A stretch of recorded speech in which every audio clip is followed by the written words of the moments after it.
Let me go back to the budget, if I may, for a second. This whole issue of regular order. We have 4 of the 12 appropriations bills that have already been dealt with. My understanding is that's about 70% of the budget. So you have 8 more to go.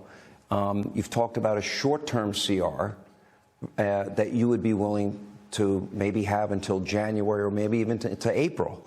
Would there be, we talk about a clean CR. Would you have conditions? For example, Chip Roy and Byron Donalds had a plan.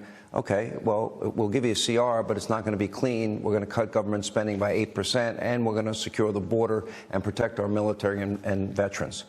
Would you have conditions to a CR? I think we have to, if indeed we do that. November 17th, of course, is the deadline that was extended. You've got about it's coming quickly.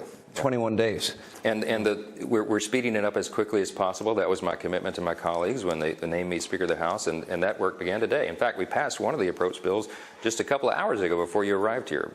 We got it off the House floor, the Energy and Water bill. That was a big box that we had to check, and we did that.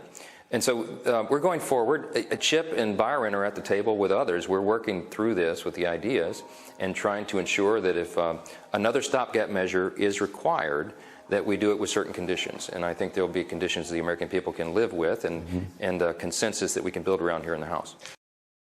My question is specifically on the economy. If you pass your budgets in the House, you're going to send it over to the Senate. They're going to rip it up line by line. You'll go into conference, but the only way you can succeed is if you, as Speaker, are able to hold your slim majority. Yes. That's going to be a Herculean task. How do you plan on doing that? With truth and transparency and relationships. You know, this is a business that's based on that. And my colleagues trust me. I'm grateful for that. It's earned.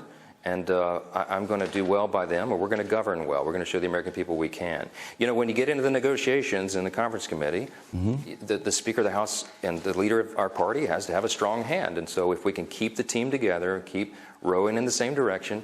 Look, everybody's got to give up on some of their preferences. None of us are going to get everything we want. I'll never ask any of my colleagues to compromise core principles because I share those principles with them, right?